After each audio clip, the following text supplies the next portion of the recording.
Hello guys, நீங்க பார்க்கறது Tamil anime 2.0 நான் தான் உங்க சென்பாய்.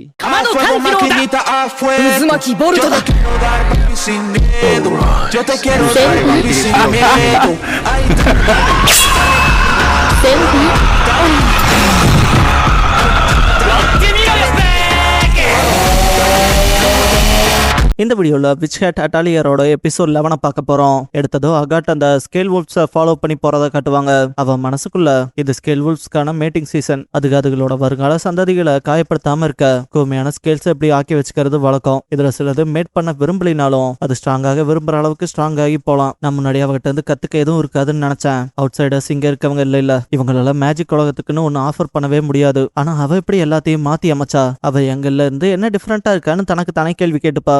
அவ சைடு ஸ்பெல்ஸை காஸ்ட் பண்ணி பிராக்டிஸ் பண்ணுவா. இந்த இடத்துல தி டெஸ்ட் இன் சர்பென்ட் பேக் கேவ்ங்கிற இந்த எபிசோடோட டைட்டில் போடுறாங்க. கீஃப்ரீமே இப்பெல்லாம் சூப்பரா டிராப் பண்ண ஆரம்பிச்சிட்டியே, உனக்கான ஸ்பெல்ஸ்ல நல்லாவே ஒர்க் அவுட் பண்றேன்பா. கோகோ இன்னும் சிலதுல என்னால அந்த அளவுக்கு கான்பிடென்ட்டா இருக்க முடியல. ஒரு வேலை இறுதி வரைக்கும் நான் அப்படியே தான் இந்த சீல்ஸ்லயே இருக்க போறான்பா. கீஃப்ரீ அதை உன்னால அதிக எஃபர்ட் போடாம கன்சிஸ்டன்டா வரைய முடியுமோ, அததான் நான் உனக்கான ஸ்பெஷாலிட்டின்னு சொல்லுவேன்பா. அவ என்னோட ஸ்பெஷாலிட்டி அங்கவா. கீஃப்ரீ தான் உன்னோட சர்க்கிள்ஸ் தான் சொதப்பி இருக்கோ தவிர உள்ள இருக்க சயின்ஸ்க்கான ஸ்ட்ரைட் லைன்ஸ் பாரு, அது சும்மா ஷார்ப்பா இருக்கு. நம்ம ஃபர்ஸ்ட் டைம் சந்திச்சுக்கிட்டது ஞாபகத்துல இருக்கா? சும்மா செம்மையா ஒரு ஸ்ட்ரைட் லைன் போட்டே உனக்கேத்த மாதிரியான ஸ்பெல்ஸை கண்டுபிடிச்சு அதை பிராக்டிஸ் பண்ண ஆரம்பிச்சினா உனக்கான கான்பிடன்ஸ் கிடைக்கும். ஏதாவதுல நர்வஸா இருந்தா சத்தமா சொல்லு, அதை உன்னோட காதுகளே கேட்கட்டும்பா. கோகோவும் தன்னோட ஸ்பெஷாலிட்டி ஸ்ட்ரைட் லைன்ஸ் தான் புரிஞ்சுக்கிட்டு இதுக்கப்புறம் சக்சஸ் நோக்கி ஸ்ட்ரைட்டா போறேன்பா. பொறுமையா போ, உனக்கு ஸ்பெஷாலிட்டியா இருக்க விஷயத்துல நீ போக்கஸ் பண்ண தேவையில்லை. இப்ப நீ உனக்கான புது ஸ்பெஷாலிட்டிஸை கொண்டு வரணும்ட்டு ஏகப்பட்ட புக் எடுத்து போடுவான். கோகோக்குலாம் மனசே இருக்காது. கோகோ புக்ஸ்ல இருக்க ஒவ்வொரு சீல்ஸையும் பார்த்துட்டு ஒவ்வொன்னும் வேற மாதிரி பயங்கரமா பண்ணிருக்காங்க. சீல்ஸே பயங்கரமானதுனா அதை செஞ்சவங்க அதை விட பயங்கரமானவங்களா இருப்பாங்களேன்ட்டு அவங்கள நினைச்சு இம்ப்ரெஸ் ஆவா. ரீச்சேவ இவளோட வார்த்தைகள்ல கவனம் செலுத்தணும்பா. கோகோ இதெல்லாம் வேற லெவல்ல இருக்கு, வந்து பாருன்னு ரீச்சேவ கூப்பிட்டா அவ எனக்கு ஒரே பிடிக்கும் ஆனா பார்க்க பிடிக்காதுன்றவா. கோகோ இங்க வந்து பாருன்னு கூப்பிடும் போது ரீச்சே ஆடாம இருன்பா. கீஃப்ரீ மேஜிக் பத்தி படிக்கிறதுனா ஜஸ்ட் உன் கைகளுக்கு வேலை கொடுத்துட்டே இருக்கிறது மட்டும் இல்ல, நீ அட்வான்ஸ்டு ஸ்பெல்ஸ் படிக்க ஆரம்பிச்சதா உனக்கு உதவுன்பா. ரீச்சே எனக்கு தான் அதுல விருப்பம் இல்லைன்னு சொல்றேன்லன்ட்டு ஸ்பெல்ல காஸ்ட் பண்ணுவோம். ஐஸ் நல்லா ஸ்பைக் போல வந்திருக்கும். கீஃப்ரீக்கு அவளுக்கு ஏதாவது அடிபட்டு இருக்குமோன்னு பயம் ஆயிரும். இந்த மாதிரி கோவமா இருக்கப்பல்ல அப்படி மேஜிக் பண்ணாதேன்பா. அவ கையை தட்டி விட்டு கிளம்பியிருப்பா. கோகோ ரீசென்ட் அவ பின்னாலேயே போவா. அவளுக்கு ஏதோ இடத்துலதான் படுத்திருப்பான். கத்துக்க வேண்டிய விஷயங்களை கத்துக்காம டீச்சர் பேச்ச கேட்காம போனா எந்த ஒரு முன்னேற்றமும் இருக்காதுன்பா. கோகோ ரீச்சை கிட்ட மன்னிப்பு கேட்கலான்னு போனா ரூம்குள்ள அவ இருக்க மாட்டா. பிரஷ் படி ரவுண்டா ஆகி காட்டும். கோகோ என்ன பண்ற நீ, உனக்கு அவ எங்க போயிருக்கான்னு தெரியுமான்னு கேப்பா. அது பார்த்தா ஒரு பானைக்குள்ள ஜம்ப் அடிச்சிருக்கோம். கோகோ என்ன பண்றேன்ட்டு பிடிக்கலான்னு போனா அது அந்த பக்கம் விழுந்திருக்கும். கோகோ உள்ள போய் பார்த்துட்டு என்ன இடம் இதுன்ட்டு ஷாக் ஆயிருப்பா. இதுக்கப்புறம் கொஞ்சம் கொஞ்சமா முன்னால போனவ சுத்தி இருக்க விஷயங்களை பார்த்து அட்மைர் ஆவா. ரீச்சே இந்த இடத்துலதான் உட்காந்துருப்பா. நான் உன்னை இங்க கூப்பிட்டு விட்டதா எனக்கு ஞாபகம் இல்லையேன்பா. கோகோ சாரி, நான் பிரஷ் படியை தேடிதான் இப்படி வந்துட்டேன். இது என்ன கிறிஸ்டலால ஆன ரிப்பன்ஸா, இது பேர் என்னன்னு கேப்பா. ரீச்சே தான் நான் தான் உருவாக்குனேன், நான் அதுக்கு பேரும் வைக்கலின்பா. கோகோக்கு இது ரொம்ப பிடிச்சு போயிரும். அவ இது ரொம்ப நல்லா இருக்குன்னு சொல்லிட்டு பூனைக்குட்டி மாதிரி விளையாண்டு இருக்கத ரீச்சே பார்க்கவும் உனக்கு வேணும்னா உன்னை எடுத்துக்க என்கிட்ட நிறைய இருக்குன்பா. கோகோவும் உன்னை எடுத்துட்டு எனக்கு இது ரொம்ப பிடிச்சிருக்குன்ட்டு தேங்க்யூ சொல்லுவா. ரீச்சே கிட்ட நான் ஒன்னு உங்ககிட்ட கேட்கலாமா, நீ எதுக்காக ஸ்பெல் புக்கே பார்க்க மாட்டேங்கிற?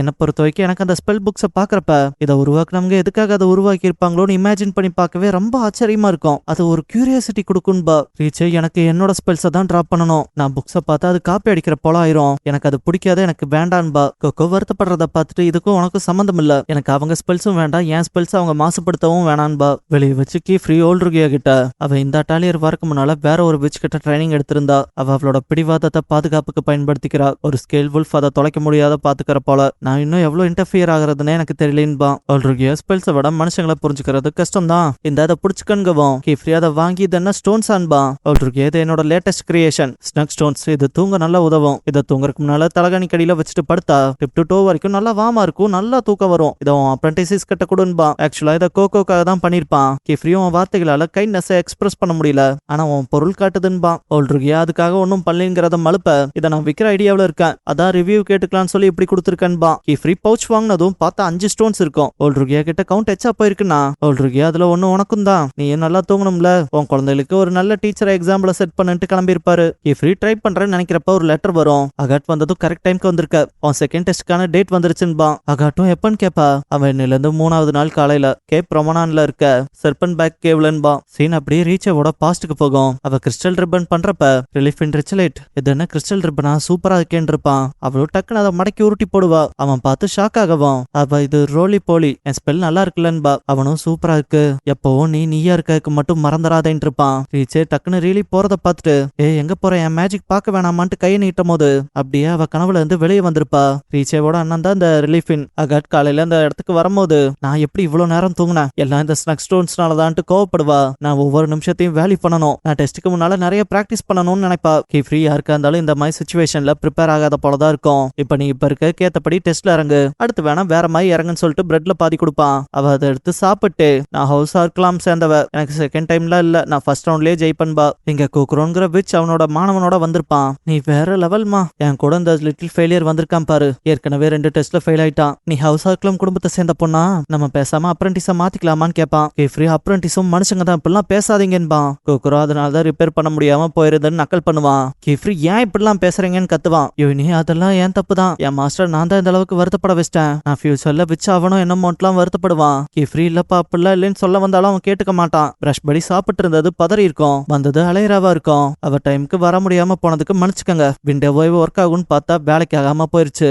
அதான் நடந்தே வர வேண்டியதா போச்சுன்பாங்க. அது பார்த்தா பெரிய சைஸ் பிரஷ் படியா இருக்கும், அதான் பிரஷ் படி பயந்துருப்பான். கோகோ இது என்ன பேசவெல்லாம் செய்துன்ட்டு அட்மையர் பண்ணுவா. கீஃப்ரி தான் நல்லா ஒத்துப்பாரு அவங்க விச்சுன்பா. கோகோ ஆனா டிரான்ஸ்பர்மேஷன் தடை செய்யப்பட்டிருக்கேன்பா. அலைரா இது என் mirror cloak of barrow shade, இது ஒரு மேஜிக்கல் கான்ட்ராப்ஷன், இது பக்கத்துல இருக்க பீஸ்டோட இலூஷன் எடுத்து அந்த இடத்த ப்ரொஜெக்ட் பண்ணும். இன்னைக்கு நான் தான் உங்களை மேற்பார்வையிட வந்திருக்கேன்பா. கிஃப்ரி நீ தான் இன்னைக்கு ப்ராக்டராங்கவும், அவ நல்லா பிளேஃபுல்லான கோஇன்சிடென்ஸ் தான், இதுல ஓம் அப்ரெண்டிஸுமா வராங்கன்ட்டு. Second test the sincerity of the shield, பேருக்கு ஏத்த போல ஒரு ப்ரொடெக்டிவ் நைட்டா இருக்கணும். உங்களுக்கு கொடுக்குற இலக்க என்ட்ரி டு எக்ஸிட் வரைக்கும் கொண்டு போகணும். உங்களுக்கு கண்காணிப்புக்கு கொடுக்கப்பட்டதுல இருந்து கண் எடுத்துறாதீங்க, ஏன்னா வெளியே தனியா வந்தா ஃபெயிலு, கூடவே நீங்க பண்ற மேஜிக்கை விட்னஸ் பண்ணாலும் ஃபெயிலுன்பா. அகாட் விட்னஸ் பண்ணா என்ன பிரச்சனை வரும்னு கேப்பா. அலைரா ஒரு க்ளோக்கு தூக்கி போட்டு அதால இங்க பிரச்சனை இல்ல, டெஸ்ட்ல தான் ஃபெயில் ஆவீங்க, ஆனா வெளியே வச்சு பண்ணா மனுஷங்க கிட்ட எக்ஸ்போஸ் ஆயிருவீங்க. இப்ப டெஸ்ட் ஆரம்பிக்கலாமா, அந்த க்ளோக்கை போட்டு இந்த பக்கம் வந்து இதை பாருங்கன்பாங்க. கோகோ பார்த்ததும் அது என்ன கிரிஃபின்ஸான்பா. அலைரா அதுக மிர்ஃபன்ஸ், தண்ணிக்கிட்ட வாழ்ற உயிரினங்கள். இந்த சர்பன் பேக் கேவ் வந்து ரொம்ப கொந்தளிப்பான காலத்தை சேர்ந்த மாயா ஜால இடிபாடு. இந்த குகையில லேப்ரின்த் ஸ்பெல்ஸ் பரவி கிடக்கு, அதால பாதையை விட்டு விலகி போறது ரொம்ப ஆபத்துன்பா. அப்படின்னா அந்த செகண்ட் டெஸ்ட்ல இதுகளை மேஜிக் கிட்ட இருந்து காப்பாத்த நாங்க மேஜிக் பண்ணி கூட்டிட்டு போகணுமான்பா. அலைரா கரெக்டா சொன்ன, மனுஷங்க இந்த இடிபாடுகளுக்குள்ள பெருசா போய் வரதில்ல, ஆனா அனிமல்ஸ் பிரீட் பண்றதுக்காக உள்ள போய் வரது வழக்கம். அப்புறம் குளிர்காலத்துக்கும் பயன்படுத்திக்கோங்க, நம்ம விச்சஸ் அதுகளோட என்வாயன்மெண்ட்டை மாத்திர பொறுப்புல இருக்கணும்ட்டு மெஃபென்ஸா மாதிரி இங்க குதிச்ச போல இருக்கும். ஆக்சுவலா அந்த க்ளோக்கால அவங்க அந்த உருவத்துல தான் தெரியுவாங்க. அலைரா நாங்க வருஷம் வந்து எங்க ஒன்ஸ பாதுகாப்பா வழி தவறி போகாம இருக்க கூட்டிட்டு போறது வழக்கம். உங்களை அந்த துணியில வச்சு அதுக்கு பாக்குறப்ப அதுகளுக்கு அதோட இனத்தை சேர்ந்தவங்களா தான் தெரியும். இந்த துணியை நீங்க பாதுகாப்பா பாத்துக்கணும், லேசா அதுல ஏதாவது பிரச்சனை வந்தாலும் அந்த மெஃபென்ஸ் உங்களை விட்டு ஓடி போயிருன்பா. அகாட் மனசுக்குள்ள இது மனுஷங்க முன்னால ஸ்பெல்ஸ் காஸ்ட் பண்றதை விட கஷ்டமானதுதான் நினைப்பா. அலைரா ஆளுக்கு ஒரு மெர்ஃபின் பொறுப்புன்ட்டு லாஸ்டா ரீச்சே கிட்ட ஒண்ணு கொடுப்பா. ரீச்சே நான் இந்த டெஸ்ட் எடுத்துக்கலேன்பா. அலைரா ஆனா அப்ளிகேஷன் வந்துச்சேனா பார்த்தா இது கீஃப்ரியோட வேலையா இருக்கும். ரீச்சே நான் இங்க வந்ததுக்கு காரணமே நீங்க மத்த அடல்ட்ஸ் போல என்ன வற்புறுத்த மாட்டேங்கன்ட்டு தான், ஆனா உங்களுக்கும் அவங்களுக்கும் வித்தியாசம் இல்ல, ரூல்ஸை வம்புக்குனே திணிக்கிறீங்கன்பா. கீஃப்ரி நான் உன் காரணங்களை மதிக்கிறதாலதான் இதை பண்றேன், நீ இந்த டெஸ்ட் எடுத்து உன்னோட லைஃப்ல அவங்ககிட்ட இருக்க ஸ்பெல்ஸ் மூலமாவே வாழ முடியுங்கிற ஒரு தீர்க்கத்துக்கு வந்தா அது உனக்கு உதவியா இருக்கும்ல, இந்த ஒரு தடவை என்ன நம்புன்பான். ரீச்சே சரி நான் பண்றேன்கவும் கீஃப்ரி சந்தோஷப்படுவான். அவ அதை நான் ட்ரை பண்ணி வெறுத்துட்டா, இதுக்கப்புறம் திரும்ப அதை நான் செய்யவே மாட்டேன், அப்புறம் இது என்ன நானா இருக்க விடலினா உங்களை இதுக்கப்புறம் நான் நம்பவே மாட்டேன்ட்டு போவா. கூக்குரு இந்த மாதிரி முட்டாள்களை வச்சுக்கிட்டு எப்படி சமாளிக்க, சும்மா மாஸ்டர்ஸை குறை சொல்லிட்டு வளர்றவங்க தானேன்பா. கீஃப்ரி நீங்க பேசின எதுவும் கேட்கல, என்ன சொல்ல வந்தீங்கன்பா. அந்த அல்லைட்டா ஜெர்க் ஆகி டைம் ஆச்சு கிராண்ட் ஹெல்ப் போகணும்ட்டு கிளம்பியிருப்பான். அலைராவும் கீஃப்ரியும் அப்ரண்டிஸ் இருக்கப்ப எதுக்கு விட்டு போறீங்கன்னா அவன் அதான் நீங்க 2 பேர் இருக்கீங்களா பாத்துக்கங்கன்ட்டு போயிருப்பான். கீஃப்ரியும் பையன்கிட்ட பேசலான்னு போனா அவன் நான் என் பெஸ்ட் கொடுக்குறேன்ட்டு பேனிக் ஆகி கிளம்பியிருப்பான். கீஃப்ரியும் சரி ஓகேன்பா. கீஃப்ரி மனசுக்குள்ள இருள தொலையாம அவங்க பாதை அடைஞ்சிடணும், அப்புறம் அதுக்காக தானே மேஜிக்கும் இருக்குன்னு நினைப்பான். என் ஃப்ரெண்ட்ஸ் நிறைய கத்திக்கிட்டு உள்ள ஓடுங்க. அலைரா இடம் பெயர்றது ஆரம்பிச்சிருச்சு, என்ன ஃபாலோ பண்ணுங்கன்னு கூட்டிட்டு போவா. அகாட்டு ஒரு செகண்ட் என்ட்ரியை பார்த்துட்டு தான் போவா. கோகோ போயிட்டாங்கன்னு கீஃப்ரி நம்ம லேட் பிரேக்ஃபாஸ்ட் சாப்பிடலாமா, அப்படியே ஹிஸ்டரியை பார்த்துட்டேன்பான். கோகோ ஹிஸ்டரி ஆன்ட்டு வாய பழந்தா, அவன் உனக்கு இந்த சர்பன் பேக் கேவ் மாதிரி இருக்க இடிபாடுகளோட வரலாறு பத்திலாம் தெரியாதுலன்பான். அமெரிக்கால நாள் ஏற்பட்டதுக்கு அப்புறமாவும் ஃபர்பிடன் மேஜிக்கால ஆன தழும்பு போலதான் இதெல்லாம்பான். அகாட்டு உள்ள போய் அந்த ரோட பார்த்தவ ஷாக் ஆயிருப்பா, இதுலயா போகணும்னு. அலைராதா ஏற்கனவே நீயே சொன்னையே உங்க மேஜிக்கை வச்சு மேஜிக்ல இருந்து பாதுகாக்கணும்னு, என்னோட குட்டி மேஜிக்கல் நைட்ஸ் இப்ப இந்த பாதையை எப்படி கடக்க போறீங்கன்னு கேட்பாங்க. இதோட இந்த எபிசோட் முடிஞ்சது. வீடியோ கேட்போம் போல ஒரு லைக்கை போட்டுருங்க.